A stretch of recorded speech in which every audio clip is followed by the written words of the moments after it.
پھر ایسے بھی غریب دیکھے جن کے پاس پیسے ہیں، پیسوں کے علاوہ کوئی شے بھی نہیں، پھر ایسے بھی تنگ دست دیکھے کہ جن کے پاس جائیدادیں بڑی ہیں پر ان کے پاس رات کو سکون سے سونے کے لیے وقت کوئی نہیں۔ عزیز بھائی، حضرت اویس کرنی رضی اللہ تعالیٰ عنہ کی ملاقات ہو گئی حضرت حرم بن حیان کے ساتھ، یہ بھی تابعی ہیں۔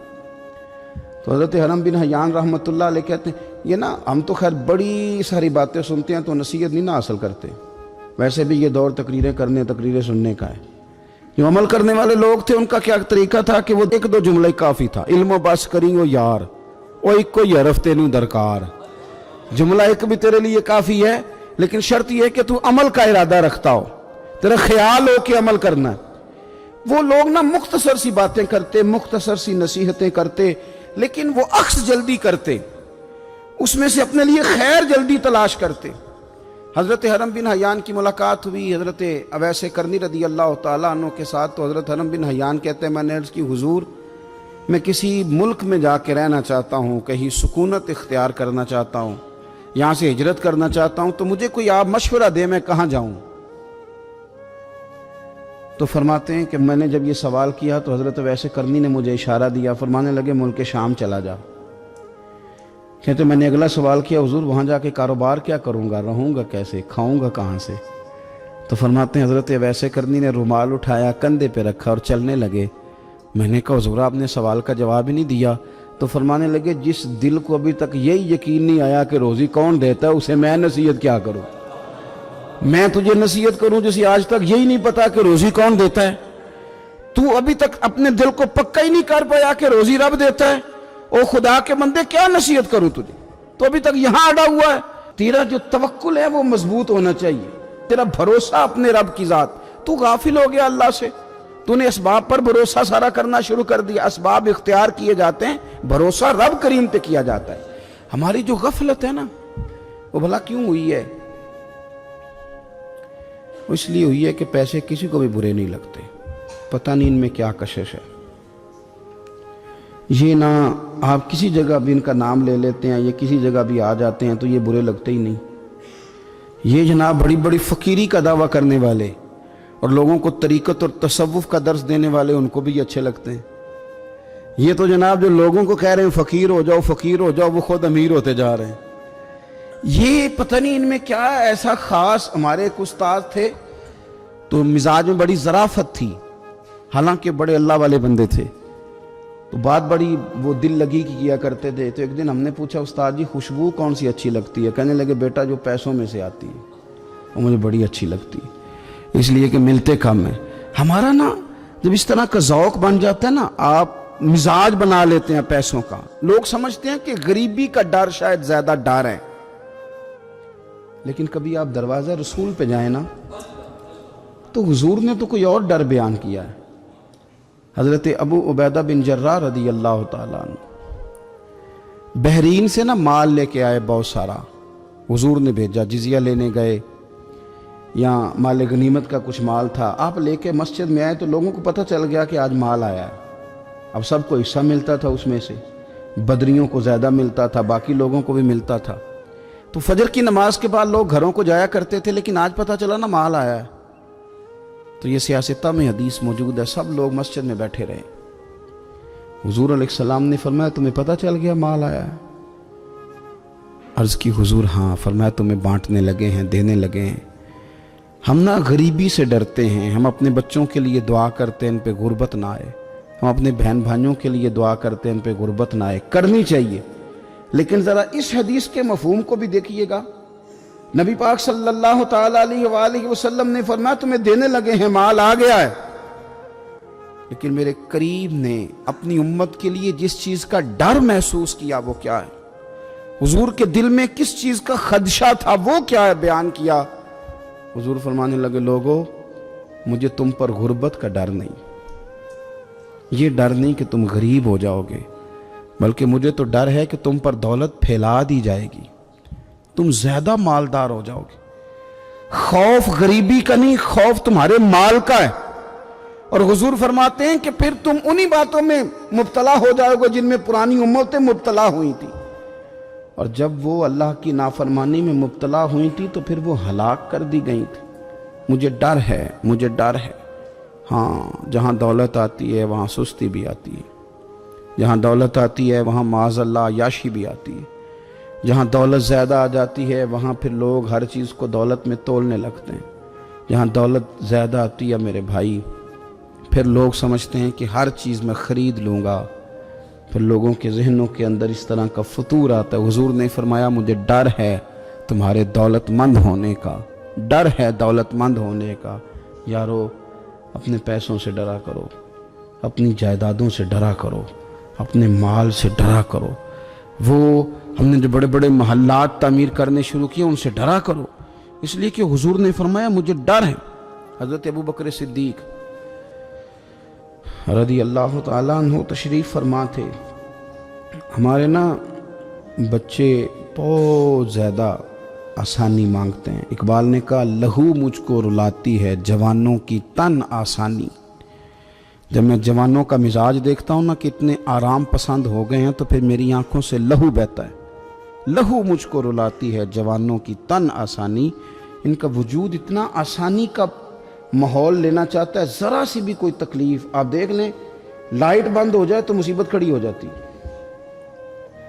کسی جگہ چند منٹ کے لیے، آدھے گھنٹے کے لیے ٹریفک بند ہو جائے تو مثلاً کیا ہو جائے گا، لیکن یہ کہ طبیعتوں میں تلخی، اور جب وہ گاڑیاں آہستہ آہستہ چلتی ہیں تو ایک دوسرے سے آگے بڑھنے کی وہ شدت، وہ ہمارے مزاج میں ایک دوسرے کے بارے میں دل میں بڑے بڑے جملے، کیوں؟ اس لیے کہ ہماری طبیعت آسانی پسند ہے۔ ذرا سی بھی کوئی رکاوٹ ہم نہیں برداشت کرتے، تھوڑی دیر کے لیے ٹھہرنا پڑ جائے ہمارے لیے بڑا مشکل کام ہے۔ آپ ہمیں ہماری مرضی کے خلاف کوئی بات کر دیں تو ہمیں بگڑا ہوا سمجھیں، ہماری طبیعت میں وہ آسانی ہے۔ یہ آسانیاں انسان کو پھر بڑے بڑے کام نہیں کرنے دیتی، پھر انسان کمزور پڑ جاتا ہے، پھر وہ کوئی کسی انقلابی تحریک کا کبھی حصہ نہیں بن سکتا۔ اگر وہ بڑی صلاحیت بھی رکھتا ہو تو وہ زندگی میں کوئی کارنامہ سر انجام نہیں دے پاتا، کیونکہ طبیعت میں آسانی آ گئی، اس کا مزاج ہی نہیں۔ جس بندے کو گرمی زیادہ لگتی ہے وہ کیسے آگے بڑھے گا؟ یہ سیٹھوں کے بیٹے، مالداروں کے بیٹے، پیروں کے بیٹے، بڑے بڑے جناب مشائخ کے صاحبزادگان، الا ماشاءاللہ، آگے نہ بڑھنے کی وجہ کیا ہے؟ صرف یہ ہے کہ طبیعت کا تقاضا یہ ہے کہ ایک آدمی نے رومال پکڑا ہے، دوسرے نے جوتا پکڑا ہے، تیسرا گاڑی کھول رہا ہے۔ جب آپ اس قدر زیادہ ان کو آسانیوں میں مبتلا کر دیتے ہیں، پھر ان کے لیے جہاد کرنا، میدان میں نکلنا ممکن نہیں رہتا، وہ عادی نہیں ہوتے۔ امام حسن اور امام حسین رضی اللہ تعالی عنہما نے جہاد اس لیے کر لیا تھا، بچپن میں ہی 7-8 سال کی عمر تھی تو ماں 3 دن روزے رکھوایا کرتی تھی۔ وہ 3 دن روزے رکھتے تھے، اور افطار کا وقت آتا تھا تو جو کچھ پکا ہوتا تھا وہ بھی اٹھا کے غریب اور مسکین کو دے دیا کرتے تھے۔ تو انہیں تو عادت تھی بچپن سے ہی۔ پھر اس لیے ایسا نہیں ہوتا کہ وہ کھانا نہیں پکا تو بچے نے موبائل توڑ دیا ہے، اس کی مرضی کا۔ آج گھر کے اندر جو ہے وہ کھانے کا سامان موجود نہیں تھا تو اس نے ٹی وی توڑ دیا، اس طرح پھر نہیں ہوتا، پھر وہ گھر کا نقصان نہیں کرتا۔ ہمارے مزاج میں جو بے پناہ آسانی ہے، مرضی کا کھانا ہے، مرضی کا پہننا ہے۔ اب ہمارے کپڑے پرانے نہیں ہوتے، اب ڈیزائن بدل جاتا ہے۔ اب وہ کہاں چونکوں میں وہ لوگ بیٹھے ہیں جو جوتیاں گانٹھا کرتے تھے، اب کہاں وہ وقت گیا کہ جب توڑے میں ڈال کے سارے گھر کے جوتے لے جائے جاتے تھے اور ان کو گانٹھا جاتا تھا۔ شادی کا موقع اور خاندان کی شادی کا موقع، لیکن گھر کے سب لوگ جوتا پالش کروا کے ڈالتے تھے، نیا نہیں خریدتے۔ اب تو جوتے پہننے کا موقع ہی نہیں آتا، اتنے جوتے پڑے ہوئے ہیں، کون سا چھوڑا جائے کون سا پہنا جائے۔ یہ تن آسانی ہے، یہ غفلت میں مبتلا کر دیتی ہے، یہ غفلت میں۔ میرے رسول کریم صلی اللہ تعالیٰ علیہ وسلم رات کو آرام کرنے کے لیے تشریف لے گئے تو حضرت بلال حبشی رضی اللہ تعالیٰ عنہ فرماتے ہیں کہ کسی صحابی نے آج موٹا گدا لا کے دیا، کہا حضور کی پشت اطہر پر میں موٹے بان کی چارپائی کے نشان دیکھتا ہوں، تو یہ گدا آج میرے کریم کے نیچے بچھاؤ، یہ بستر آرام دے۔ حضرت بلال کہتے ہیں میرا بھی بڑے دنوں سے خیال تھا، میں نے وہ ڈبل کر کے بچھا دیا، حضور نے آرام کیا، میرے دل کو بڑی تسلی ہوئی۔ صبح محبوب تشریف لائے، فرمایا رات میرا بستر کس نے بچھایا تھا؟ عرض کی حضور میں نے بچھایا تھا۔ فرمایا اٹھا لو، آج کے بعد نہ بچھانا، مجھے تو نیند بڑی گہری آئی ہے، میرے کئی نفل رہ گئے۔ فرمایا میں تمہاری دنیا کے اندر آرام کرنے نہیں آیا، میں تو مسافر ہوں، اپنا وقت بتانے کے لیے آیا ہوں۔